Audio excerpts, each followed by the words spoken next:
Sir दिक्कत यही हो रही है सर, हमने कोर्ट के नियम अनुसार हमने 3 साल तक लड़ाई लड़ी और उस लड़ाई लड़ने के बाद में हमने केस जीता। सब कुछ जितने पैसे हम पे बनते हैं डीएलसी रेट के अनुसार हमने पैसे जमा करा दिए सर। हम हमारी हक की लड़ाई लड़के हमने सब कुछ जीता, सब कुछ किया। फिर उसके बाद भी प्रशासन 4-4 बार 4-4 बार कोर्ट के आदेश आने के बाद में हमारा अतिक्रमण नहीं हटा रहे। हाँ, हमें मारने की धमकी देते हैं, हम जेल में ले जाएंगे, हम जेल में ले जाके पटक देंगे, हम आपके लिए कैरियर खराब कर देंगे। हम आपको रात को हमारी दादी जी को लेके चले गए रात के 11 बजे। हम आने जाने के लिए परेशानी होते हैं और कहीं भी जाते हैं, कहीं भी बाजार जाते हैं, जाने के लिए रास्ता नहीं है और हमारे बच्चे जाने के लिए स्कूल जाने के लिए परेशान होते हैं, रास्ता नहीं। बच्चों को 2-3 महीने हो गए स्कूल गए। हम इस वक्त मौजूद हैं दौसा जिले के सिकराई उपखंड पर और ये जो तस्वीरें हम आपको पहले दिखाते हैं, यहाँ एक धरना प्रदर्शन चल रहा है और धरना प्रदर्शन का कारण हमको बताते हैं। ये लिखा हुआ है न्याय के आदेशों की पालना प्रशासन द्वारा नहीं कराए जाने के विरोध में। ये लोग कल से भूख हड़ताल पर बैठे हैं और 11 तारीख से ये लोग धरना प्रदर्शन कर रहे हैं। इन्हीं लोगों से जानते हैं कि आखिर क्या वजह हुई कि ये लोग इतने दिनों से ठंड में बैठे हैं, ऊपर से त्योहार का टाइम है। इन लोगों से ही बात करने की कोशिश करेंगे और समस्या की बात करेंगे कि क्यों पसंद। दादा कितने दिनों से बैठे हो आप लोग यहाँ? हमको 4 दिन होगा साहब। क्यों बैठे हो? क्या यहाँ बोल रहे कि न्यायालय हमको की या 11 तारीख को सुबह शाम की से 4 बजे आया साहब। हमारा गैला कौन खुला है साहब? प्रशासन आ रही होता है तो ना तो दिया रम न्याय पे क्या दिक्कत है? हमारा गैला को कटा रही है साहब और हमने सारी पट्टा अट्टा सब ले लिया, हमने पट्टा में कटा दिया, डीएलसी रेट से जमा करा दिया, हमने सारा काम करवा दिया और जे के बावजूद में घुमराव कर रही थी। बंसीवाल गोडे जावा था तो साहब मैंने कचेरी पर बोलिया। कौन बंसीवाल पास? ये बधे के जन बोलिया विक्रम बंसीवाल के पास। हाँ गया था। जन बोलिया मैं कितना दिन रोकूं? मैं 26 तारीख से रोकता रही हूँ, जब 11 तारीख आ गई मोपा भी थंपा आता नहीं दिया ना मैं किसको बोल रहे थे? हाँ वो बहन को बोल रही है तो बोल बाग तो पर हम भी पहुंच गए। मुझे साहब हम तो गए खड़ा वाला था। जब साहब उन्होंने बोला हाँ न्यू कर गए पाछा खुसर को। प्रशासन क्या कह रहा है? प्रशासन न्यू कह दिया था खोलांगा 4 बार तो हम पर जेसीबी ट्रैक्टर ये करवा रहे, हम पर 2 लाख रुपया तो वो खर्च करवा दिया और कोई कहीं भी परोग कौन करी, न तो प्रशासन ने करी न कहीं ने को करी। अच्छा, आप धरने में बैठे हो इतने दिनों हाँ, से, कोई आया मिलने के लिए? कोई न ये आऊं थी अब तो पर माराऊं थी जो कहे थे उठाऊं थी धमकाऊं थी, न्यासु हम तुमको जेल में दे देंगे, हम तुमसे न्यासु रायतन में ठठा ले जाते। हमको ये रहा सु धमका धमकी कर रही साहब।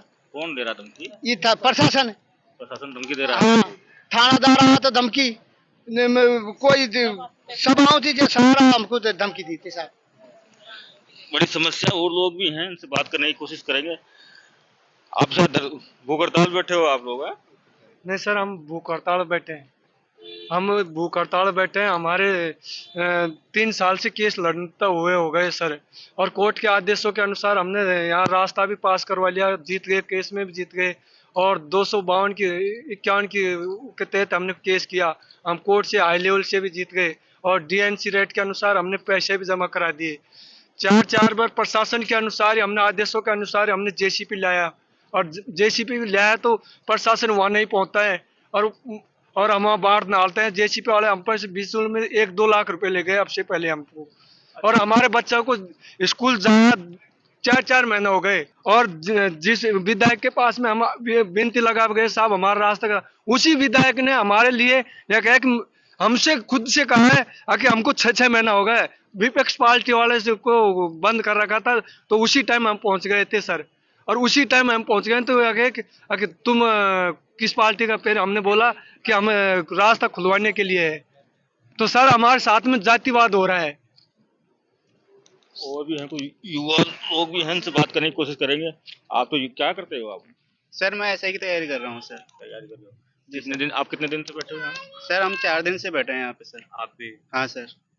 क्या क्या दिक्कतें हो रही हैं सर दिक्कत यही हो रही है सर, हमने कोर्ट के नियम अनुसार हमने 3 साल तक लड़ाई लड़ी और उस लड़ाई लड़ने के बाद में हमने केस जीता। सब कुछ जितने पैसे हम पे बनते हैं डीएलसी रेट के अनुसार हमने पैसे जमा करा दिए सर। हम हमारी हक की लड़ाई लड़के हमने सब कुछ जीता, सब कुछ किया। फिर उसके बाद भी प्रशासन 4-4 बार कोर्ट के आदेश आने के बाद में हमारा अतिक्रमण नहीं हटा रहे और बार बार हमको यहाँ आके धमकी देते हैं कि तुम हट जाओ। कल भी हमारे 90 साल की मेरी दादी है सर, इसका हाथ पकड़ के जबरदस्ती यहाँ से हटा के गए कि या तो इसको हटाओ। 11 बजे आए तो जबरदस्ती हटा के ले गए सर। मेरा सर हमारे इतनी प्रॉब्लम है, मेरे पापा खत्म हो गए, उसी दुख में मेरी मम्मी की आंखों की रोशनी चले गई। मैं इसको हॉस्पिटल ले जाता हूँ, अंधी माँ को कैसे लेके जाऊं उस खेतों में तार कूद कूद के दौड़ा में कितनी बार गिरती है, मुझे पता है कितना दुख है मेरे में सर। मेरी माँ को हॉस्पिटल नहीं ले जा पाता, हमारे बच्चे नहीं जा पाते, इतनी प्रॉब्लम है। और हमने हमारे हक की लड़ाई लड़ी, उसी को जीत रहे हैं हम, उसको जीत के भी हमारा रास्ता क्यों नहीं निकालने दे रहे? क्या चाहती है प्रशासन, किसके दबाव में क्यों प्रशासन है? से बात की आप लोगों ने? हाँ सर, प्रशासन से बात की सर, 2-2 घंटे तक इस चैम्बर में एसडीएम के सामने बैठा के मुझे धमकाता है कि तुझे तेरा करियर नहीं दिखता। सर यही समझाते हैं ये जो थानेदार वगैरह जो एसडीएम सब ये मतलब प्रशासन के यहाँ के लोग हैं जो बोलते हैं कि तुझे तेरा करियर नहीं दिखता, तू यहाँ बैठा है, तू एसआई की तैयारी कर रहा है, तू भी इसी डिपार्टमेंट का बन जाएगा, ऐसे ऐसे बोलते हैं सर। सर हम हमारी की लड़ाई लड़ रहे हैं, चुपचाप बैठे हैं यहाँ पे, हमारा धरना, हमारी मांगे पूरी कर दो, हमारा रास्ता क्लियर कर दो, हमारा अतिक्रमण हटा दो, हम चले जाएंगे। हमारी भी पढ़ाई छूट रही, हम भी तैयारी कर रहे हैं सर, छोटे बच्चे सब बैठे, हमारे गरीब लाखों रुपए खर्च हो गए सर हमें एक कोर्ट का आदेश को सही कराने के लिए।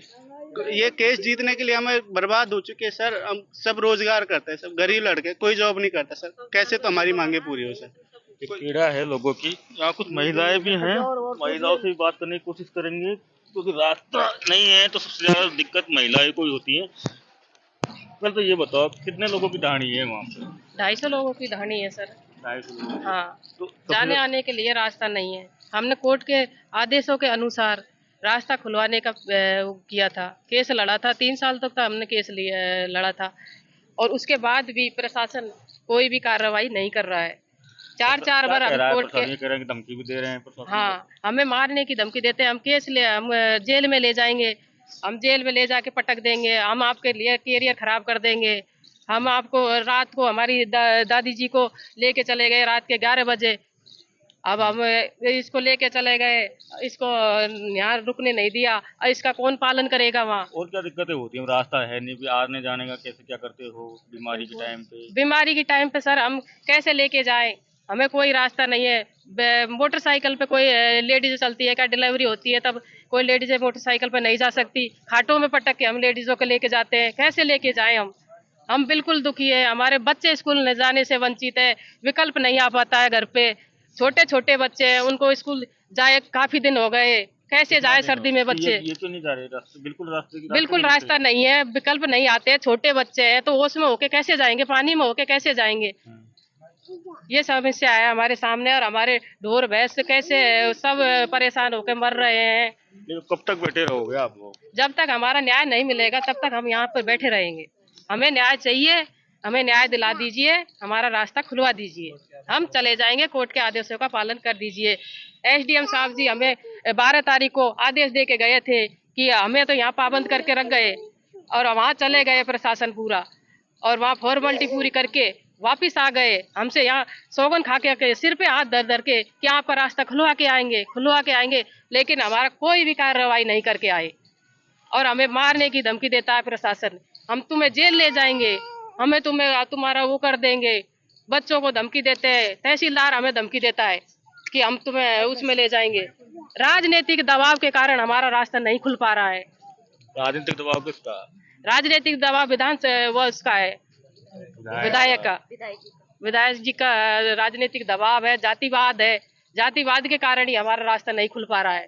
जातिवाद का अधिक दबाव दे रहे हैं, राजनीतिक नेताओं का दबाव है, इसलिए हमारा रास्ता नहीं खुल पा रहा है। हमारा रास्ता खुला दीजिए। और भी महिलाएं, उनसे बात करेंगे, बड़ी दिक्कत बता रहे हैं। तो हमारे सामने बहुत ज्यादा परेशानी है, हमारे 200-300-250 लोगों की ढाणी है, हम आने जाने के लिए परेशानी होते हैं, और कहीं भी जाते हैं, कहीं भी बाजार जाते हैं, जाने के लिए रास्ता नहीं है, और हमारे बच्चे जाने के लिए स्कूल जाने के लिए परेशान होते हैं, रास्ता नहीं। बच्चों को 2-3 महीने हो गए स्कूल गए। 2-3 महीने हो गए? हाँ, जब से सर्दी है तब से। या बच्चे भी हैं, इनसे भी बात कर लेते हैं। कौन सी क्लास में पढ़ते हो? 8th क्लास में। 8th क्लास में पढ़ते हो। क्या दिक्कत है? स्कूल नहीं जा रहे क्या आप लोग? नहीं सर, हम स्कूल नहीं जा रहे, हमें 4 महीने हो गए स्कूल गए। क्यों? क्योंकि हमारी बस नहीं आती है, बस नहीं आ रही है। खेतों में होके हम पूरे भीग जाते हैं।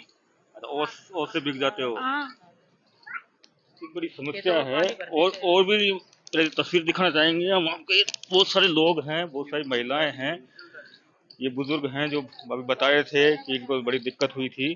ये बड़ी दिक्कत है। अब ये लोग शासन प्रशासन के पास भी चले गए हैं, लेकिन सुनने वाला कोई भी नहीं है। लेकिन बात यही है कि राजस्थान में सत्ता बदली, राज बदला, लेकिन ये जो तस्वीरें हैं ये वैसी की वैसी हैं, सुनने वाला कोई भी नहीं है। संदीप मीणा, सिकराई, दौसा, राजस्थान तक।